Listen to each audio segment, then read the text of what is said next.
Hey friend, thank you so much for watching this podcast interview. As always, make sure to like this video and subscribe to the channel, and please enjoy this conversation from the New Evangelical Podcast Archive.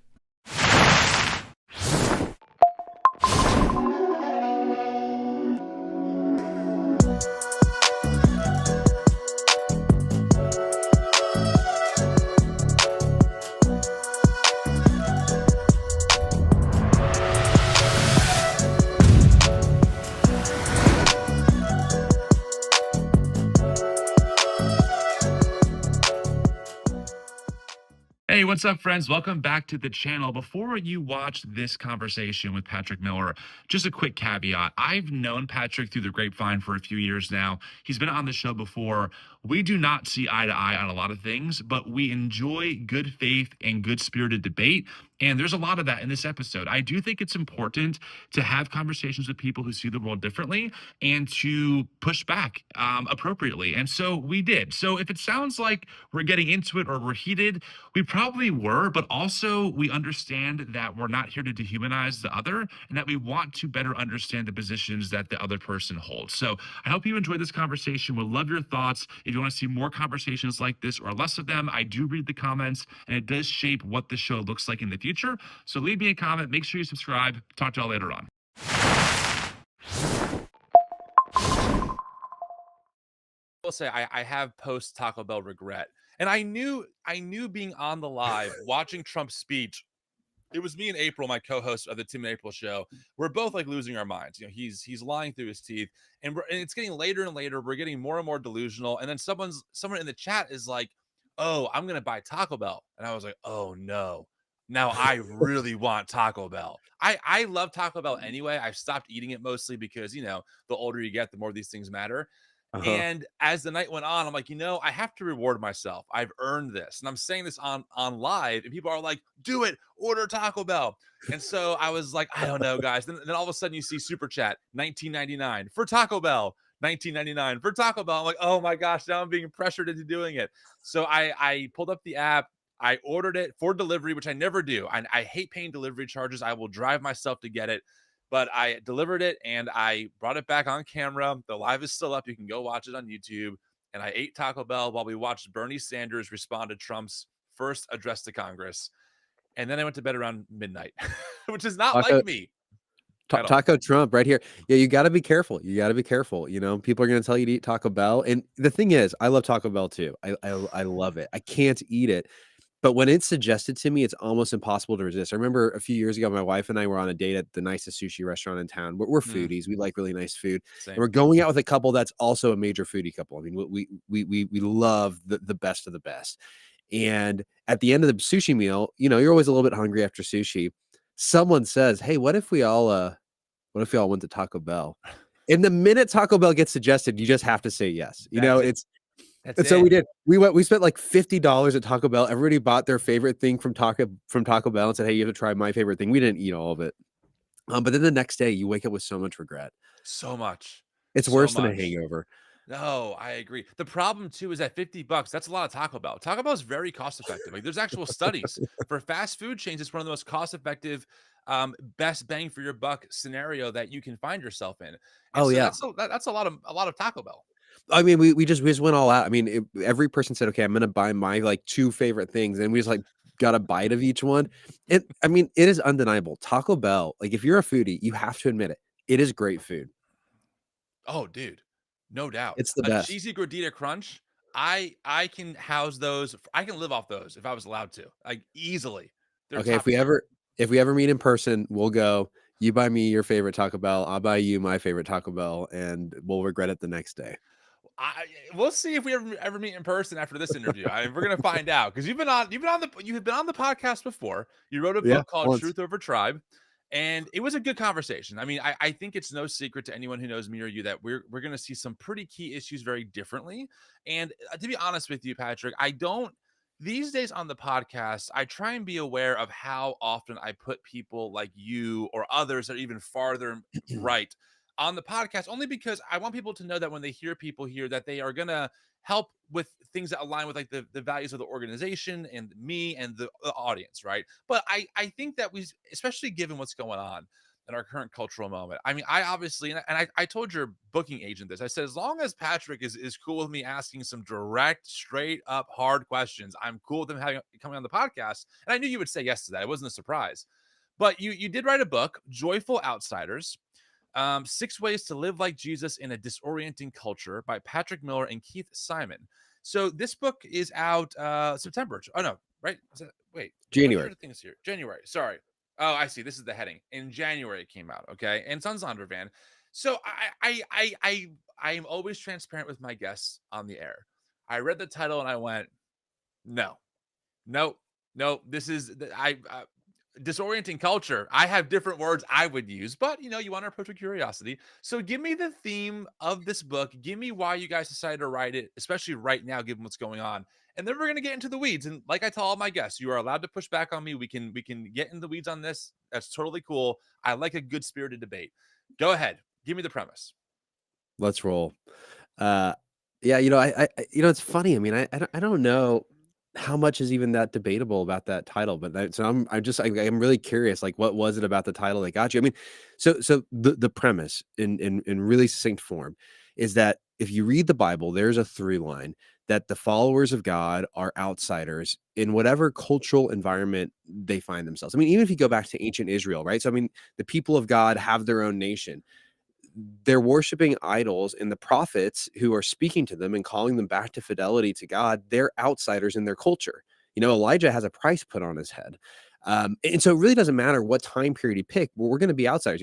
Peter writing to people living in the region of modern day Turkey. These are people who they were natives. They grew up in the Roman Empire. They thought of themselves as many of them Roman citizens, Roman natives. And he starts off his letter and says, hey, you are elect exiles. God's chosen you for this unique calling to be exiles, outsiders, sojourners in the world. And I think that being an outsider is a very it creates a lot of cognitive dissonance for people because God designed us to not be outsiders. Like we were designed to be, in a sense, tribal creatures who fit in with each other. Like we had this deep desire to be connected with one another and to love one another and to be a part of the community. And that's why groupthink is so powerful. That's why tribalism is such a powerful thing, because we were designed for it.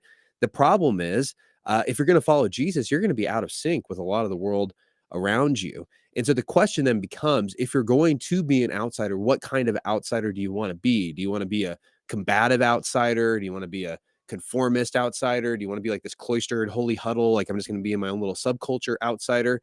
And I think the call that the Bible gives us is to be joyful. Like, yes, we're outsiders, but we've also been called to love our enemies. We've been called to bless those who persecute us. We've been called to not grow weary and to persevere in trials and to find the glory and goodness of God in our experience of being outsiders in the world. And so that's what the book's all about, is just how do we do that? How do we experience joy while living with the cognitive dissonance of not fitting in with our world? Well, I hear you on that. And I agree. Let me just start with that. I agree with this Yeah. premise. I think, of course, the $1,000,000 question is like, who do we think are the outsiders currently in our culture in 2025 America? Because right now, the way I look at it is that, in particular, my church tradition, white evangelicalism, broadly speaking, very much has a ton of cultural power, political power, and especially now, given the election of Trump, all the prophets who are laying hands on him, the whole mega church culture world largely is in the tank for this man. And so I'm wondering how you think about, I mean, listen, I know that writing a book takes a lot of time. So this book could have been written way before all of this even kind of manifested, right? But I have to ask you the question now, because we're here in 2025. How do you think about the current political climate? And I've wrestled with this myself, because I agree with the premise. I really do. But depending on who you are, you can see, like, I could imagine someone who's queer being like, right now, we're on the outside. We have legislation being aimed at us to try and take away our rights. There's people saying they want to overturn a Burgerfell. There are people going to libraries to protest, drag queen story hour, whatever. And I can imagine some evangelical Christians would say, no, no, we're on the outside because we think that, we're being persecuted for our faith. Like someone like Sean Foyt, who really thinks that, Christians in America are under attack, as he makes literally millions of dollars doing what he does. So I'm just really kind of curious for you, how you think about who are the outsiders in America. Do you think right now it's Christians, or is it not? Like, how do you think about that? Yeah, I mean, this is an interesting question. And it kind of goes back to what I said earlier, which is I think that being an outsider is a biblical theme. Yeah. And so it really doesn't I hate to say it, I think our current cultural context is immaterial to the thesis. And here's what I mean when I say that. I think that the manner in which we're outsiders in the world is a liquid fact, right? Like what it meant to be an outsider in 1950s Alabama is probably different than what it looks like to be an outsider in 2025 Alabama. And yet, I think Christians are called to be an outsider in both of those cultural environments, regardless of whether a certain subset of that culture identifies as Christian. So, one of the things we actually say in the book is we push back. There's a lot of evangelicals who buy this theory. I'm sure you've maybe talked about the negative world theory, which is basically that we're living in this the time would be 2014, 2015, this unique period in history where being a Christian doesn't give you any cultural cachet. It moves people against you. You're out of step with a lot of the world, its sexual ethics, et cetera, right? And we really push against that for one reason, because I think that Christians always live in a negative world. If you go back to 1950s Alabama and you preach a biblical, gospel centered sermon on interracial marriage, is that a negative world? Heck yes, that's a negative world. Are you an outsider there? Heck yes, you're an outsider there. Now, if you go and you preach a sermon like that in certain environments in modern day Alabama, you might have the same reaction. In other environments, you won't have that reaction, right? So this is my point of saying what it means to be an outsider is a liquid fact. So saying, well, what about now when Trump's in charge? And what about now? I mean, we wrote the book while Biden's in charge. I'm saying, yeah, sure. Like the manner in which we're called to be outsiders changes with the moment, but the fact of being outsiders doesn't change. My goal isn't to become a cultural insider. My goal is to be someone who both cultivates the good in culture and resists the evil in culture.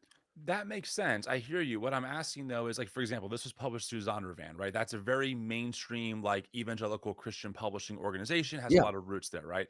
Right now in America, white evangelicalism is not on the outside. They are the inside. They literally have taken over in so many different facets the government and are working on legislating in some cases some very extreme things. So what I'm asking is I understand that what you're saying is like as a biblical theme. Yes, agreed. In the Bible, we see this Mhm. theme.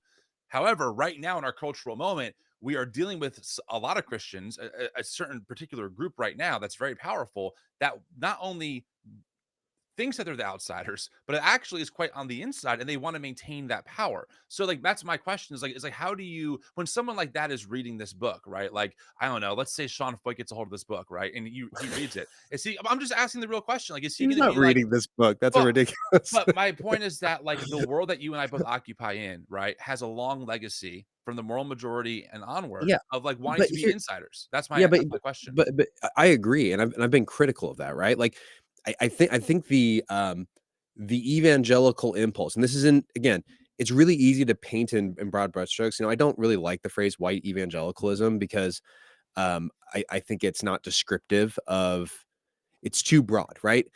I guess as a phrase, whatever it can be, but as someone who lives inside of that space, that does not describe in any sort of ubiquitous, unanimous way the group of people it's meant to describe, right? It'd be like me saying, I mean, it's really true of anything. Like you could talk about the Black church, for example. When you start talking about the Black church and you're acting like it's a singular tradition where everybody agrees on everything, that's a ridiculous idea. And anybody who's in the Black church would say, yeah, you can't really talk that way.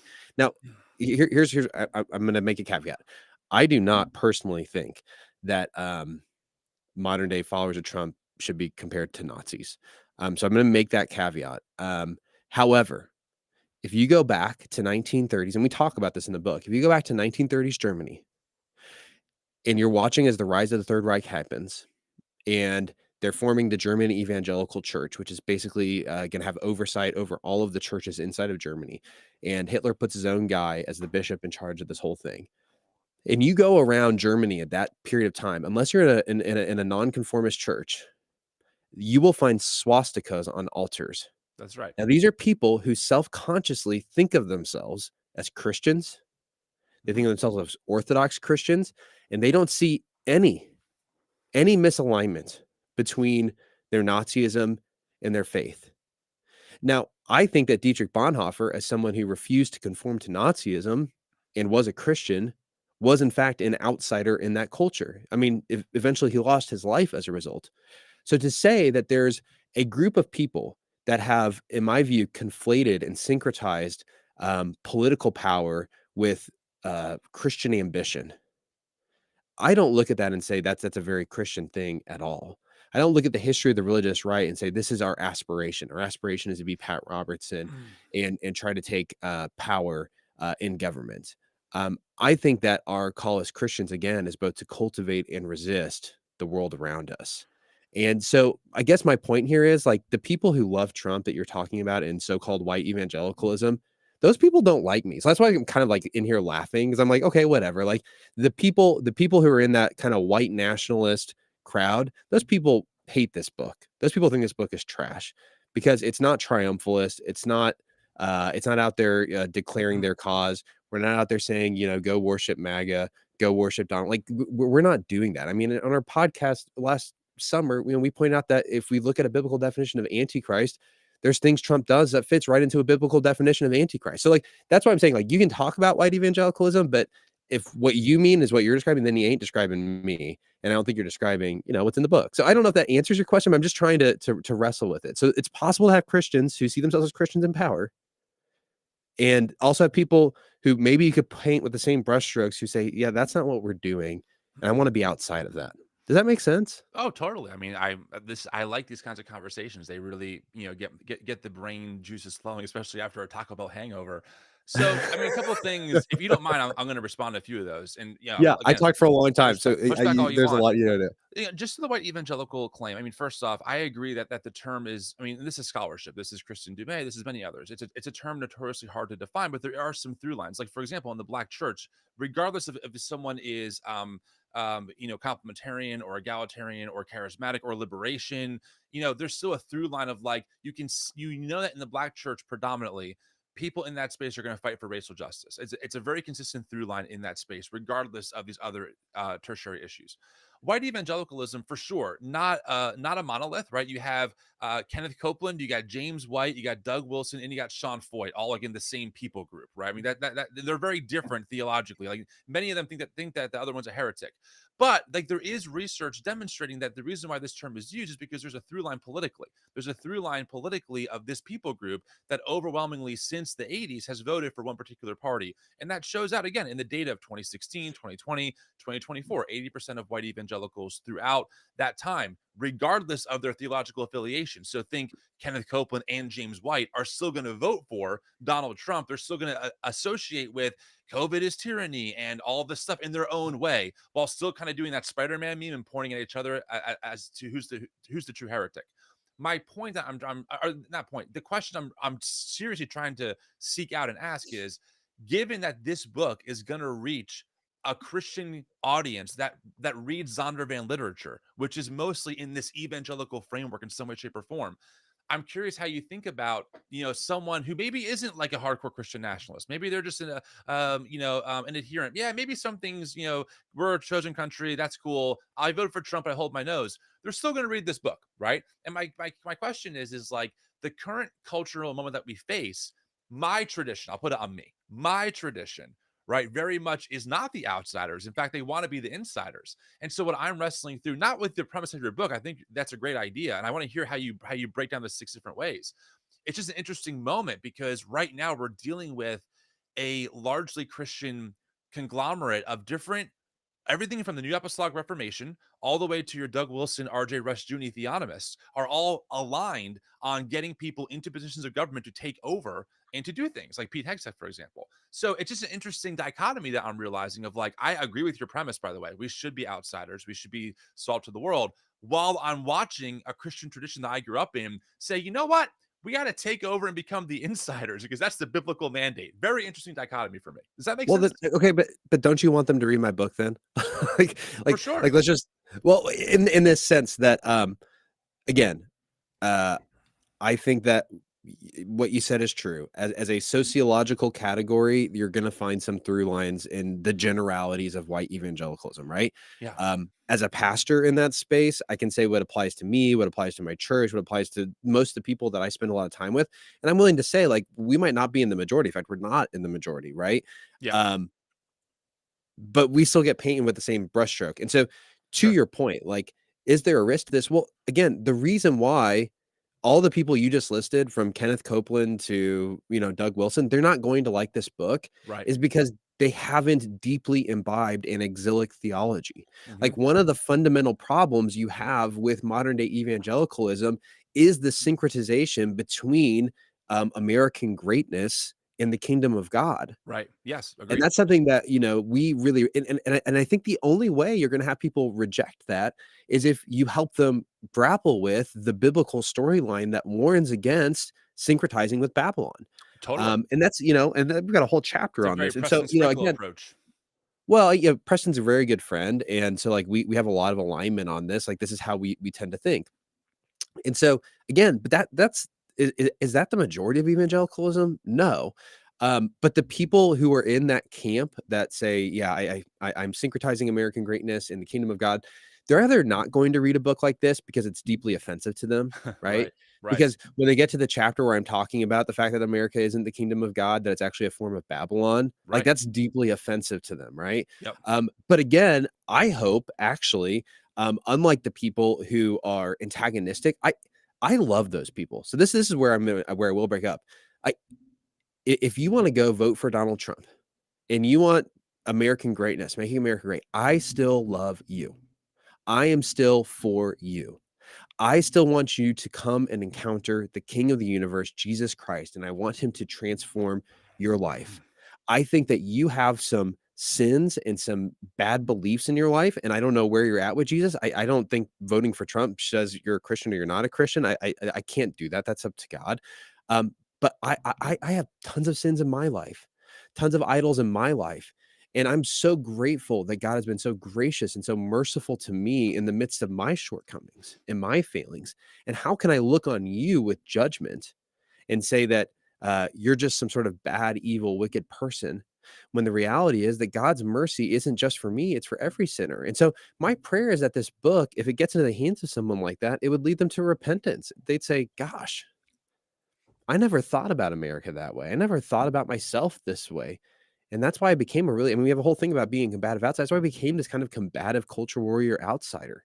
And if that leads into repentance, I'm like, that's fantastic. And by the way, I think I have a far better chance of reaching this person than you do. For sure. You probably do. Actually, I'm not sure. Okay, couple things. I agree. Let's start with the beginning. I agree. In fact, I use the image of Babylon all the time. We are called to critique Babylon. We're called to critique empire. Me and Preston strongly, and we talk semi often these days, strongly agree. I mean, we talk a lot behind the I'm scenes the one who about told Preston different to things. connect with you. Yeah, no, he's been on the show before, and he also drives me crazy, and he knows that. I mean, I spoke at his I know. conference last year. I was the only fully affirming Christian to speak from the stage. I was honored he allowed me to do that. I know he got flack from like the Lisa Childers of the world and the Megan Bashams of the world. I know, like, I'm Mhm. well aware, and I tell Preston all the time, like I'm like, I don't get why this is still your hangup, but whatever, dude. Like I'm gonna keep calling it out and try and shake hands wherever we can, because especially when it comes to Babylon and power and empire, for sure. Like I think it's such a clear through line. Um, I think that, and this is probably where we get into the disagreement or the difference, is that I think that we just disagree on approach, because frankly, I also believe in repentance. I believe that people should repent. I mean, I tried to do my best to repent where I can. Obviously, no one's perfect. I get that. My concern, and this is not a concern aimed at you. I'm just speaking about the Trump supporting Christian who's like, make America great again. My concern is that not only are they, I would argue, and I think you would agree, greatly, their theology is anemic. I guess I could say that their theology is greatly underdeveloped. But number two, what they're advocating for in terms of policy and systems greatly harms my neighbor, like greatly on a policy level.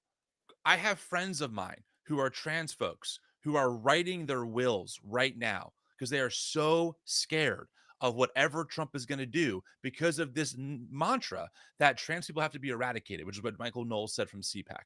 Okay. So my point is that friends of mine who are not like us are absolutely terrified. And I'm watching. I mean, you've seen the Doge stuff. You've seen them go through USAID, ripping humanitarian aid illegally, by the way. Those monies were appropriated for Congress. And this is because people who are mostly Christians say, make America great again. So to me, I think it's a pastor versus prophet mentality. You're more pastoral and like, I want to woo them into finding a better path forward. And I'm like, I want to call out the harm that they're doing in hopes that they repent. Yours is probably more long term, probably the ultimate way of maybe getting them to see something different.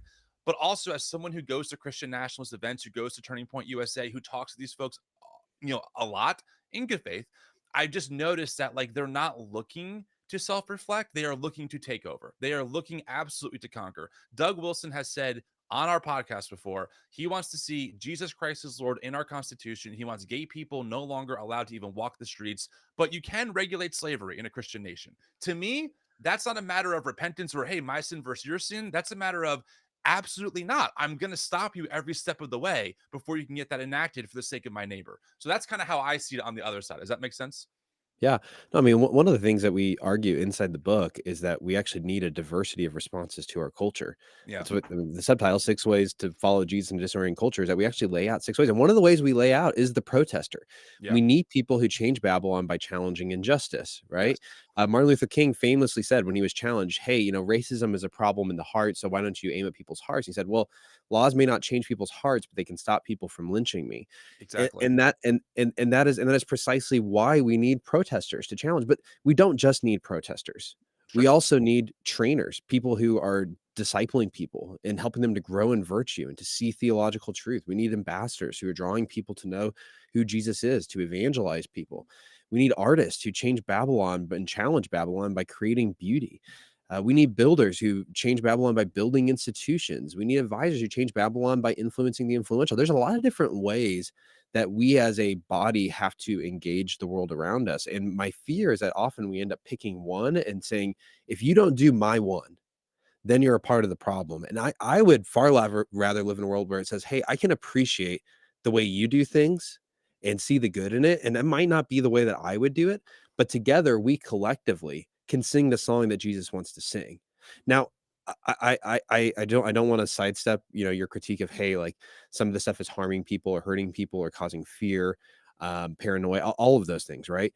Um, again, when we get into the weeds of this stuff, we have to divide out, when we're talking about policy and all of that. Um, Different Christians are going to take different perspectives. And sometimes those perspectives are wrong, like they're actually just wrong. They're immoral, and other times they're just differences of how people think. Certain things should be done, and so those are always very tough to pull apart. But I will say this, and this is be my challenge back to you. You're not Um, allowed to challenge me. It's my podcast, Patrick. You yeah, this can't is do your that. podcast. So my challenge back to you during the Biden era. Yeah. And really, I would say from even during Trump's pregnancy, that's hilarious. He'd love that. From Trump's first presidency, we went through a period of time where we saw progressives progressively take over our federal institutions. So they were in charge of the presidency, at times taking over legislative institutions, for sure taking over our mainstream media. So you were far. I mean, this is statistical facts. Our legacy prestige media was operated by a vastly majority progressive individuals. Academia, it entered into the business world, which I don't know how sincere it was, but you've got advertisements and programs around DEI inside of a lot of these huge business firms, right? And so Mhm. you're out here warning, hey, look at these crazy conservatives trying to take over the world for Christ. And I just find it ironic because I'm very critical of any imperializing power. Anyone who comes along and says, I want to have totalizing ideological control over other people. And I will be frank, there is no difference to me with the MAGA people and the progressives on the other side. Oof. And they were equally, if not more so effective, because MAGA has not taken over prestige media. MAGA has, we'll see what happens with business. Business just goes with the flow, whatever they're going to sell, right? That's capitalism. Right. But I'm just stating the fact. I mean, you have to prove otherwise, that there was Okay. not a period in time in probably the 2020 to 2024-ish era. I'd say 2024, 2023, we start seeing this weird slippage where progressivism is starting to lose a lot of its cultural prestige and influence. But there was a time where it had a massive amount of imperial power in our culture. The places where culture was made, where laws were made, were controlled primarily by progressives. Mm-hmm. Oh boy. Well, this is the fun stuff, I guess. I guess a couple things. Number one, oh, sheesh. Let's talk about media. So, legacy media for years has been losing its influence. Right wing media statistically dominates all social media. They dominated. Even before Elon took over X, they were on X the most, they were on Facebook the most, they were on Twitter the most, TikTok, Instagram, etc., YouTube. I mean, you look at all the big accounts. There are million. I know this because I have the math. I've done the actual math on this. Right-wing media has had talk radio for almost 20 years. They've had the AM stations on lockstep. In fact, the top 10 most influential DJs, regardless of genre that they're in, it was like Howard Stern, and then it was like eight conservative, Rush Limbaugh, Sean Hannity, etc. If you look at the data, 2024, the mainstream media, I mean, look, dude, and again, there's research on this. The research shows that like your CBS, your MSNBC, well, not sorry, your CBS, your ABC, your NBCs, they lean either center right or center left, depending on who it is. Wall Street Journal, center right, NBC or CNN, maybe center left, but they're not necessarily progressive per se. Now, in 20 through 2024, of course, we had a bunch of different things, right? George Floyd happened. All these senses of injustice, people waking up to, hey, maybe our system is kind of rigged. The murder of Ahmaud Arbery, the progressive things you're talking about, even DEI, which were in place way before they got kind of picked up by right-wing media, were all designed to hopefully give more equity to people who historically have not been able to get access to different pathways to get access to jobs, for example. Okay. So the whole motivation behind MAGA versus like a DEI initiative is night and day. Now, I'm not saying that DEI was always implemented well. I agree with you. Corporate America is a fair weather friend, right? Oh, this is in vogue. This is in trend. Let's sell the shirts. Oh, this is not in trend. Let's sell the shirts. Mark Zuckerberg is a perfect example of that, right? And was it 2020? We got to really work on, creating a safe place for Facebook. 2025, we're going back to our roots of free speech. Yeah, okay, dude, we know who actually got in power, right? So to me, these are just night and day things. It's almost like saying, you made a comment about, I forgot how you phrased it, but something about like, maybe you can say it again so I don't misrepresent you, but you said something to the effect of like totally taking over or like enforcing someone's viewpoint over everyone else. How did you say that? Does that ring a bell? I said that there was a progressive impulse to take over power of all of our cultural engines Mm-hmm. so that they could force ideological agreement or coherence with their particular views. Yeah. I just want to point out that not only are many Christians progressive, but that's the same exact argument that Bob Jones used to fight integration of his schools. That's literally the argument that you're making. I'm just You can saying tell me I made the same argument that's as the Bob argument. Jones. No, no, That's no, the that's argument, though. Yes, because no, Bob that's but Jones said, no, you just pulled a little logical fallacy on me. I Someone did can make not. no, yes, you did. Just because someone made the same argument at some point in the past, an argument which I find atrocious and evil and would disagree with, right? Yeah, of course. Does not mean that the same argument is false at a different point in time.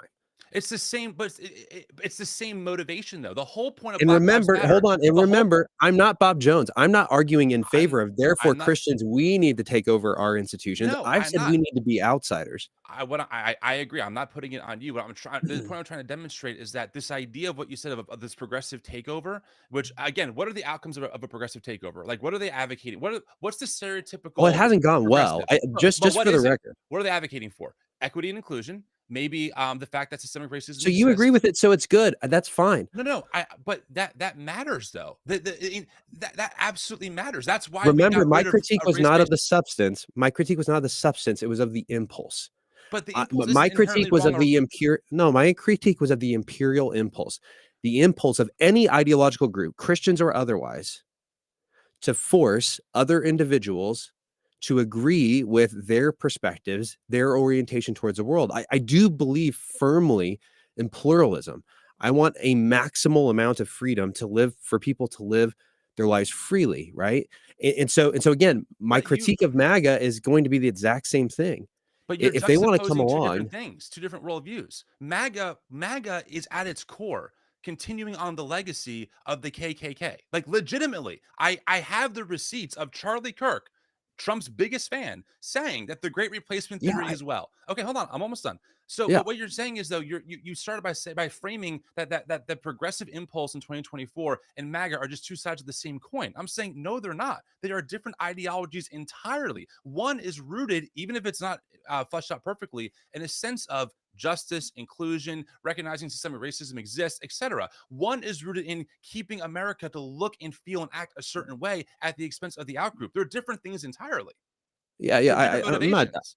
I'm not disagreeing that their worldviews, visions of justice, goodness are two different things, right? Yeah, Obviously, like that would be the stupidest thing I've ever said to anyone in my you're life. not To say stupid. You're the very same. intelligent, to be clear. Um, no, but that was never what I was saying. What I was saying is that the impulse, which by the way, many humans have, this is just part of Babylon. Like the deep rooted Babylonian impulse is to control and coerce. Like here's one of the fascinating things about the story of the Tower of Babel, or the Tower of Babylon in Hebrew. We often read the division of the language as an act of God's judgment, right? So you have all these people, they're speaking the same language and they're building this tower. But there's a Jamaican scholar named J. Richard Middleton who Mm, is trying to read it in an exilic context, mm. which is likely where it comes from. Right, right. And he points out that actually what Babylon did was they spread a monoculture. And so they, wherever they went, they were trying to force people to worship their gods, participate in their culture, eat their food, dress like them, and of course, speak their language. That was a huge component of their monocultural ideology. And so this moment when God comes down and divides the languages is actually God coming down and rejecting the notion that we need to have a monoculture. It's rejecting this Babylonian impulse to control, coerce, and bring everybody into ideological unity with one another. And so my critique of progressivism at its core. Now, by the way, I'm not granting progressivism's vision of justice, and that's a whole different thing. But the critique that I have of it is that during that time period, and I don't think it ended up working in the long run, but during that time period, ideological takeover was the goal.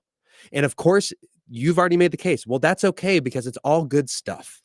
It's all good stuff. Gosh, Mm. it's okay to do the takeover thing. No, no, we But the actually agree reality here. is We that actually that agree. the impulse is wrong. But okay, so and look, I'm not gonna be an expert on this, so I'm going off my own anecdotal experience. But pluralism, right? That you mentioned that you agree with, that I agree with, is a key part of, I guess, quote unquote progressive ideology. Like whatever 2020 No, through it's not. 2020. What? Pluralism is not a key component of progressive ideology. It's simply Patrick, not. you can't you are you serious? Like Oh, I'm being dead serious. pluralism, Think about all the that progressives who have warned I against what happens when you let everybody have an equal voice, when you let everybody speak their mind. no, That's a challenge because what's going to happen is people are going to not just say things that are offensive, but there's going to be people whose voices um, overrun other people's voices. So but pluralism is not I mean, yes, if it you think is. about critical theory, like Michel Foucault, like they didn't want Well, okay, anything to do hold with. on, hold on, hold on, hold on. Whoa, whoa, whoa. Critical theory and progressivism do not, they have a Venn diagram overlap, but they're not the same thing. That's a whole different academic discipline. I'm talking about 2020 to 2024, some of the big themes, right, that we saw were Black Cancel Lives Matter. culture. Can't, Oh, sorry. I just wanted to name like one area where pluralism was clearly, and I think it backfired. I hate cancel culture. It's but, happening on the right now, by the way. uh, They're trying to cancel the left, and it's ridiculous. Like, why is Greg hold on. Lukianoff Hold- and Jonathan Haidt and all these people who are historically liberal individuals who are Yeah, out there working for FIRE, right? These are people who are leading the agencies for Patrick, free speech, and they're against progressivism, and they're historically liberal individuals. Like, you Patrick, have to deal with the Patrick, facts. Patrick, to this day, let's get okay. Now we're in a different topic, but let me just finish my first point first. Then we can get into free speech. So, and by the way, I'm really enjoying this for the record. This Oh, is I am too. okay. Okay, good, good. Just so the We're both audience knows, having fun right yeah, now. we're both having fun, People everyone. can't It's see all our good. faces unless they're on Yes, yeah, YouTube. we're all good. We're gonna laugh after. We're gonna share Taco Bell and regret it. Um, the idea of I guess again these terms I guess are slippery to define, but progressive ideals, as far as I understand them, and being in this world now for a few years, and just hearing Christian progressive ideals and secular progressive ideals, revolves around things like pluralism, recognizing that our Muslim neighbor has a right to exist and worship freely, recognizing that our trans neighbor has a right to access healthcare, recognizing that other people see the world differently, we have to make room. Now, to be very clear around free speech, the whole point of free speech is that the government can't throw you in prison for thinking or believing a certain way.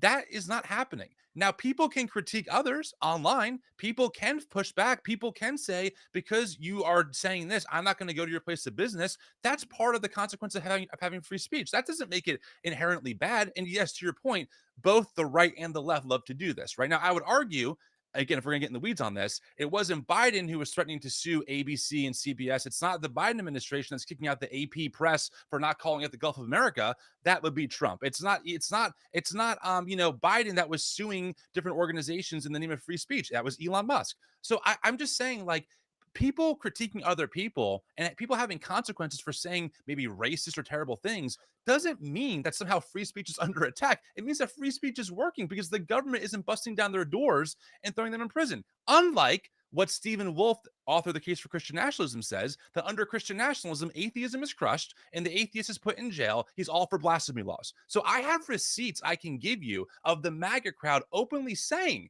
we don't want actual free speech, but people critiquing other people online, it's a whole different animal as far as free speech is concerned. It's working just fine. That's the consequence of being in the public square. I get pushed back. You get pushed back. I don't think I'm being canceled. They can't cancel what I do for a living unless they want to stop donating. That's how it works.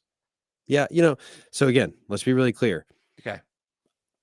I am against, like, so you can describe Stephen Wolfe and all that, Sure. and let's just be really clear. Yeah. That's an impulse that I'm against, right? I agree. Yes, So I believe you are. I just want to be, because I don't want people to walk away and say, oh, Right, yeah. So right, it's yeah. like, no, absolutely not. Like, I Sure. have nothing to do with that. Sure.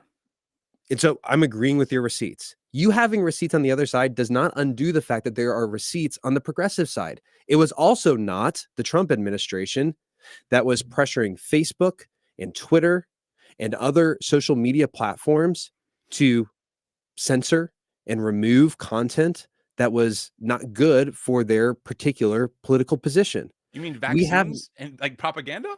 No. That's not what we're talking about. We can talk about the Hunter Biden laptop. We can talk about all these different things. But no, dude, stop. Because you know it's real, right? The Wall Street Journal has shown conclusively that there was pressure coming from the Biden White House to control speech on these online platforms. It is just undeniable. Now, you can come in and say, well, but I think that what they were trying to control, it was a good thing that they were trying to control. That's fine, right? You have the freedom, in my view, to say, I think I'm glad that they controlled it. What you can't deny is that they were trying to control. What you can't deny is that we have countless stories from academia and inside of journalism, the very places where free speech is supposed to be upheld, right?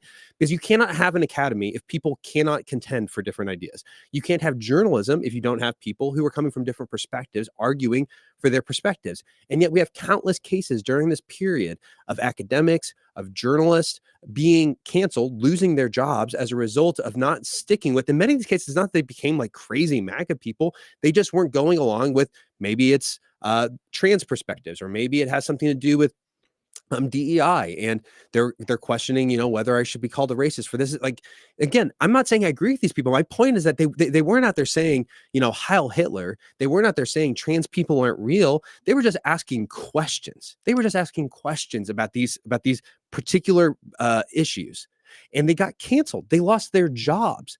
Now, so to sit here and say that, yeah, the right's over there doing it, but ignore the fact that the left's doing it because I like what they did, I guess. Again, my point is the impulse is the same, ideological takeover. And I think that's Babylon, and I want nothing to do with it. There's a reason, again, why FIRE, the single, largest, most important defender of free speech, has for the last 5 years had its target on progressives, despite the fact that everybody on its board is a Democrat.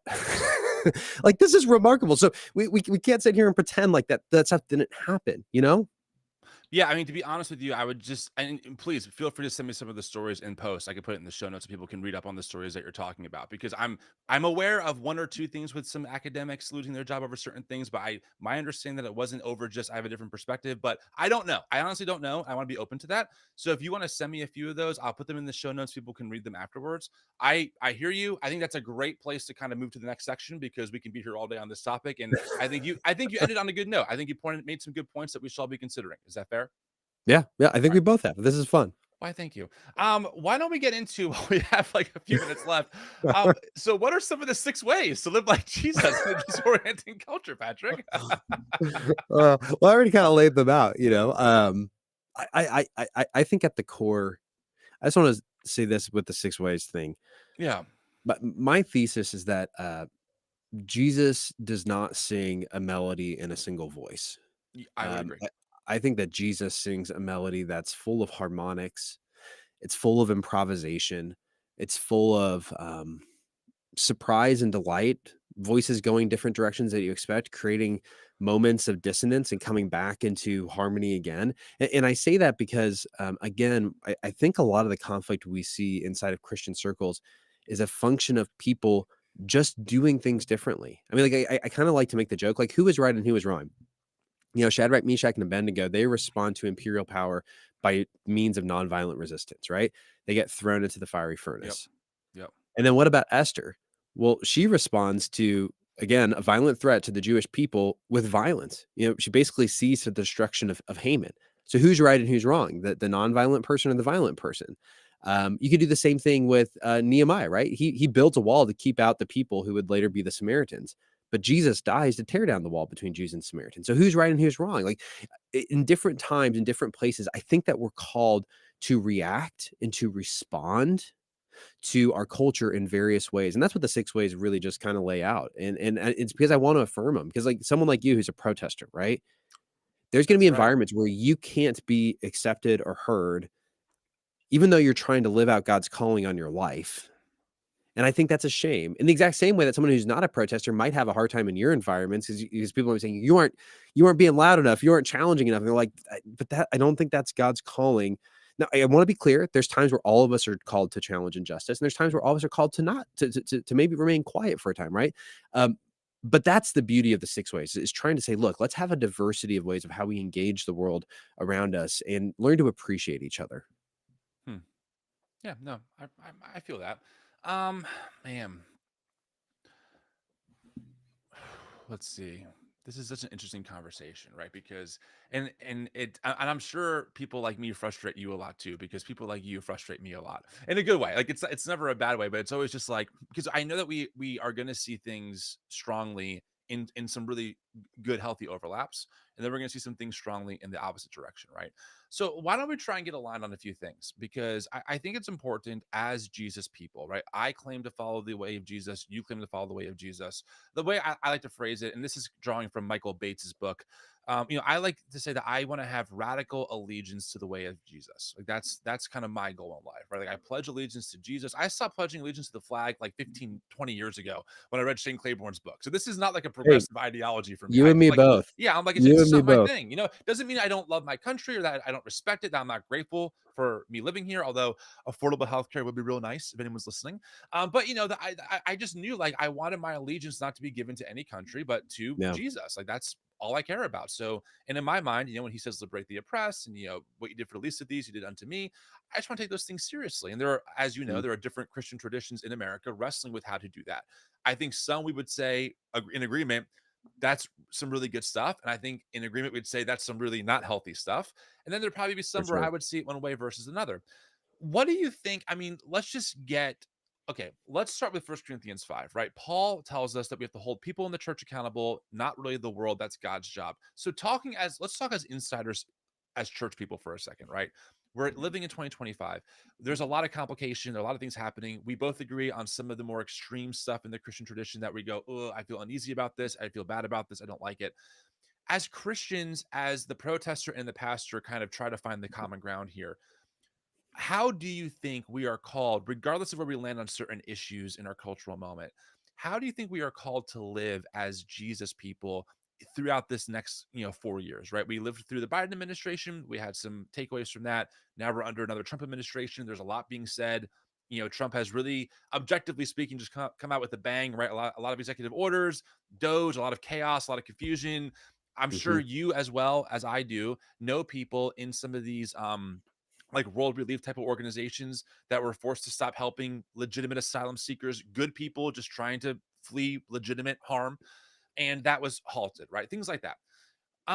How do you think, as Christians, like, where are we called to be in this political climate, do you think, right now, given so many of the different tensions happening both on a theological level and a political level? It's a great question, and I don't think I can give the answer for every person, because your unique place, your calling might be different than mine. The reality is this: I live in Columbia, Missouri. It's a town of about Yeah. 125,000 people. There's a college here. It's a college town. It's a very politically diverse town. We're a red state, but it's a blue city, a blue county. And so I can. I'm just gonna be frank. I can rage against the Trumpian machine as loudly as I want to. And do you know what net effect it's going to have? One angry person. Hmm. Just to be honest, like, it really. I mean, and I have a platform. Like I can actually reach people, right? That would really probably be the net effect. I might make more angry people. I don't know. Um, And that's because of my position, right? Now, if I lived in Washington, D.C., or, I was a businessman with a lot of connection and power, like I might have a different set of responsibilities than what I have as a pastor in a small town in the state of Missouri, right? Yeah, So I'm not saying, so you hear what I'm saying? Like, I'm talking about myself here. sure. And there's this great character in the Charles Dickens novel Bleak House.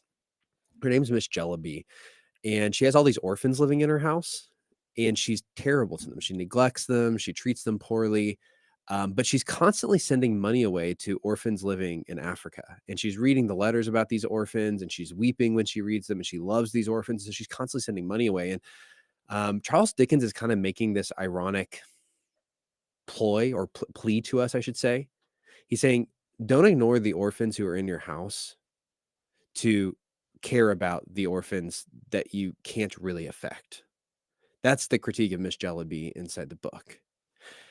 I think it's valuable to care about national politics. I think it's valuable to care about international politics. I think it's part of what it means to love our neighbor. And I think the way in which you do that should be reflective of your individual ability to influence. But here's the deal. My ability to care for the refugee, for the single mom, for the homeless person in my community right here in Columbia, Missouri, is tremendously higher than my ability to change anything happening in Washington, D.C. And so I care far, far, far less about whether you're out there raging against the Trump machine and are you actually serving widows and orphans and the needy in your own community where you have the opportunity to make a tremendous difference. I think our community, at least where we're located, would look radically different without our particular church and the way in which we have radically invested in the lives. The reality is, if you're any of those people and you're looking for services in our city, it is a good chance the very first person you're going to encounter is going to be someone from our church. And I love that because I think that's where our focus should be. Our focus should be on what's sitting in front of us. And I know all the responses and the replies, and I can grant a lot of them to be true. But that would be my response is look at where you're at. Like, stop worrying about changing national culture. Start worrying about changing your civic culture, your community, where you're located. Make a difference there. Hmm. What do you think this and I wrestle with this. This is a question that I wrestle with. Where's the line between being an outsider, trying to advocate either on a local or national level, right, for better policies for our neighbors? I think one easy one is like there's no, in my opinion, good reason why we can't get affordable healthcare figured out in this country. Many other nations have it figured out. It's not perfect like any system, but it's certainly better than what we have now. But what is the line between that as opposed to when you become the empire, right? Like, where's the line, do you think, as like, I understand the theme of we're always outsiders. I get that. But at some point, like, even like maybe for the greater good or common good, is there a line of like, well, as a Christian, I'm actually an insider now. I'm actually a politician. I'm actually doing these things, trying to change this empire that Mhm. is really damaging and flawed and has a record of global imperialism, which I don't want to support, but I'm trying to change things for the sake of my neighbor in Philly or in New Jersey or in Missouri. How do you wrestle with that? Because I wonder myself, like, when do you become full circle and you become the very thing that you were trying to critique the whole time? What do you think about that? Yeah, so I'm gonna say two things that sound totally contradictory. Okay, And so great. just hear me wrestling with it. On the one hand, if God is putting a calling on your life to go and work in government and politics and policy, and He's given you the opportunity and the mind and the ability, you have a tremendous responsibility. And God bless and protect your soul because you are walking into a lion's den.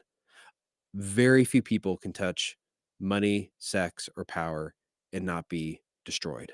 Yeah, It's just a reality. I've seen it yeah, happen countless times. So be careful what you wish for. Um, but man, I want Christians in those spaces, right? Why wouldn't we? I want Daniels. I want Ezra's. I want Neil. Like I want Esther. Like I want that, right? And then I'm going to say the exact opposite okay, because on the other hand, um, I think I kind of dabble with like Jacques Ellul Christian anarchy. I don't know if I'm all the way there, but I might almost be all the way there. And my own impulse is that I have such distrust of the dragon, of yeah, Babylon, of the yeah, beast, that when I look at America, I don't see it as the place that I want to seek any form of civic, social, financial, health, whatever salvation. yeah, And I think the minute we cede those things over to the dragon always takes more than we think. And so, we're talking about healthcare, and I don't have an answer for it, but I'm not convinced that allowing the dragon to control healthcare is going to be better for people in the long run than allowing private firms, which I also think is not working well. Like, so I'm sitting here saying, like, I don't quite know what it is. And this is one of the problems with Christian anarchy is you do end up in this place of like you're just critical of any controlling hegemonic force in the world, without always having a lot of solutions. And so I'm willing to admit that, by the way, right? Right. Like we have Right. this medicinal system that I can't understand and I can't give any solutions for. Right. But I think Christians in good faith, like you could say, no, I think we should figure out universal health care.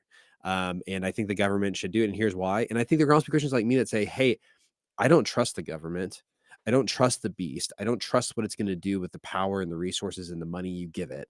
And I don't want the beast to be in charge of that, right? And by the way, I'd say the same thing about private capital, right? The beast and the dragon is any imperial force in my view. Okay, So I was gonna ask you about that actually, because in my mind, the government is and can be the beast, but so can like the mega corporations that are totally exploiting the poor for unfair wages, in my opinion, right? Like we can't the average American has to work two jobs, or them and their wife has to work another job to just like pay their mortgage, right?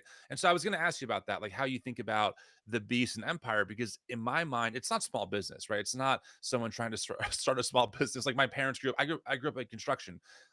They're not trying to like exploit their workers and like pay their shareholders. But yeah, Amazon or Apple, and I worked for Apple, full disclosure, at one point, like they love doing that. They love to record billions in profit, while a lot of their employees can barely put food on the table. That's part of the beast, in my opinion. But I know, and I'm not saying this about you, I'm saying in general, we're in a world of capitalism. We're taught at a very young age that, like, these things are inherently good, even though they're flawed. And I think for me, the more I've thought about the beast and empire, I think that the government paying for bombs that kill children is just as vile and terrible as these massive corporations that ultimately just have one goal, which is to suck up as much wealth as possible, no matter who they have to run over to do it. To me, they're kind of the same coin. Does that make sense? yeah. No, it makes perfect sense. And this really depends who you talk to. So like if you're talking to Preston, like Preston and I have actually had this argument a lot because he's more in the camp of no, empire is a very particular thing. It's not Mm, necessarily every nation, but it is nation states or whatever. It may not be a nation state depending on the current iteration of how the government is formed. I tend to be more in your view of saying that the beast is clearly this military commercial conglomerate. yeah, And so you can't talk about Rome without talking about its military, right? And so there's whole sections about right, the dragon is clearly that, right? Like it's this violent force, it's destroying, chewing people alive. It's awful, right? But then you right, also have this commercial force, which is the harlot of Babylon riding on the beast, and it describes the merchants who are weeping when she falls because they've lost their slaves and their wealth and all of right. their luxury, right? So you see these two ends, and again, this is where I think people on both sides of the political aisle, maybe with different things, really just don't. I mean, Christians don't get this. Like, they do not see the two-headed beast of American empire. Like, Yeah. they don't see it with the military, and they don't see it with capitalism, and our commercial. And again, my challenge is, people often say, "Well, what's your alternative?" And my answer is, my alternative is non-participation. Hmm. My alternative is the kingdom of God, and Yeah. it's waiting for Jesus to return. There is no alternative. There is no Christian kingdom to build as an alternative to this. There is no Right. Christian military or commercial. Like, we are. This is what I mean when I say we're outsiders. Like, we're called to live in this world and to weep over the destruction that it wreaks, Right. and we're to do that in all areas. Because by the way, like, we're talking about medicine. Medicine is a big business. I mean, good Totally. gosh, these pharmaceutical companies, these hospital companies, like, they're part of that same commercial 100%. beast. You You are know? not listen, this is totally apart from the left-right divide. I watched Food Inc. like 20 years ago, okay, and I was Mm, like, "Oh my god, like, our food is just rearranged corn syrup." That was not a progressive talking point in my world. That was just I was conservative, like, but I yeah. agreed, and and I've made this point before. My critique of the Make America Healthy Again movement is not that they have some good points that people, by the way, have been saying for a very long time. I mean, Michelle Obama tried to get healthy school lunches Mhm. in the system and was condemned by Fox News for that. Whatever. But there is some legitimate things that we should be talking about that I'm all about. 100%. Like, I'm all about get sugar out of food. Why we're over processed. Like, I'm all Yeah. about it. And by the way, get more food regulation. Yes, please, that would be great.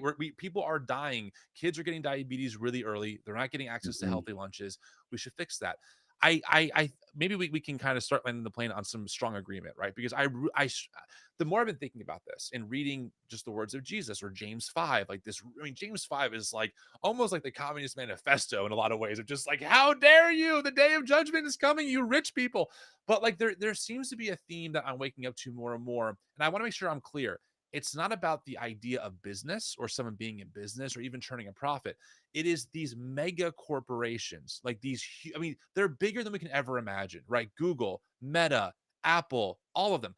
They control so much info. They control how we facilitate our relationships. These algorithms, right, have immense power to put certain Mhm. people in front of you and certain people not in front of you when it comes to any topic. Even like, the online dating world, like these apps, like they really mediate a lot and they want to suck up money to make you pay for that experience. Mhm. And the more I think about this, and again, how many of these employees are treated, the gig economy, which again is just like another way of, I think, of putting people in really poor positions working for tips. It's the whole system is rigged against the average American just to live, right? Even think about the wealth disparity between $1 billion and $1 million.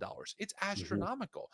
And here we are celebrating, and this is bipartisan, right? We can find Democrats protecting this and Republicans. So you Oh, can yeah. miss me with this is not for me a political thing at all in that sense. I was at the DNC, Patrick. I'm not sure if I told you that. I went for all No. 4 days. And I gotta say, like, was it better than MAGA? I guess, but on the last night, it was Thursday. It was right before Harris was going to come out and give her acceptance speech. I'm just watching military general come out and all these Mhm. people, America's military might, and I'm like, where am I? This as a Christian. No, I don't support us feeding Lockheed Martin billions of dollars of government contracts so we can bomb children across the world. Like, absolutely not. So I want to make it clear to you and to the audience that, like, I'm not a Democratic sycophant. But I use the term at this point progressive or leftist to kind of separate myself from some of that, because even in that world, there's a pretty big dichotomy of people who are like, hey, maybe we should stop bombing children in Gaza, and they're like, man, maybe we should keep kind of funding the bombs. It's like that's kind of a big separation here of our values. So I do agree, and I Mm. completely concur with you that we as Christians, at a minimum, have to be very suspicious of empire and whoever is running the levers of empire. Amen. 100%. And while we're here, my take, this is Tim Whitaker personal. While we're here, what can we do to fight for the common good for the sake of not only us, but our neighbors? I tell people all the time, I want my MAGA neighbor to have access to affordable healthcare. I want my MAGA's neighbor and their children to have access to paid family leave, to affordable education. I want them to thrive. I want them not to feel forced to work 2 or 3 jobs just to put food on the table and still be in a mountain of medical debt. That to me is unjust. How we do that, how we get that accomplished, there's a sea of possibilities. But I think for me as a Christian, that's how I balance this high suspicion of authority and power structures while also seeing who can I work with pragmatically to get some kind of incremental change to see my neighbor flourish in some way, shape, or form. Yeah. Yeah, I mean, I'd agree with a lot of what you said, and I can send you this. I've got it in long written form, but this might sound a bit off the reservation. I I'm just here we go. I honestly think what we need more than anything else, maybe the most pressing issue is an apocalyptic understanding of big tech. These I agree. corporations I agree. are so Romans, by the way, they invented monopolies. Like, they came up it was a Roman emperor came up with the concept of monopoly, and it was like, "Okay, I'm gonna give this monopoly to my friends so they'll support me politically and they'll get rich, but also now I control that person because I can take the monopoly away and give it to someone else, so they know that they have to keep serving me to keep all their wealth." But of course, that keeps Rome was incredible. I mean, there's so much poverty, people living hand to mouth, many people not having enough food to eat, right? Right. And so, you're describing America, it's like, yeah, America's not as bad as Rome. I mean, just to be clear, it's not. Sure. But still, you see a lot of the same patterns happening today. What is undeniable is that our big tech corporations have the largest, most financially sustainable, financially valuable monopoly in human history. Yep. I agree. Fact. We're talking about Amazon, Microsoft, Google, Meta. Those are the big dogs, and there's other smaller dogs. I mean, people would want to include Twitter, but like people don't realize Twitter is like a fraction of the market capital of Meta, right? Now they still control a lot of thought, but my point is these corporations monopolizing Yep. our communication, Yep. monopolizing, by the way, how businesses can buy and sell things. So Yep. they can control businesses. They can control governments, Yep. right? What Yep. you can and cannot show. They can choose elections. They can throw elections. This is one of the greatest threats to human liberty and freedom. And by the way, this is all done using algorithms and AI that are far more, Yep. if I'm Yep. gonna, humanize it, intelligent than we are, Yep. to manipulate us and to sell us things that we don't need and to sell us values and ideas that are not good for human ends. Like that is one of the greatest threats that we have facing us. And both the Biden administration, will see what the Trump administration does. I don't have much hope for it after they, didn't do much with TikTok. These administrations have historically fought against those who are trying to bring these monopoly suits against them. In fact, it's a lot of, you look at the Supreme Court as these things are going through. Ironically, you've got people on the left and the right on the Supreme Court that are refusing to see these corporations as monopolies, even though they clearly are monopolies. So I think these are like, if you want to talk about like a bipartisan or maybe nonpartisan, because neither side seems to get it, Right.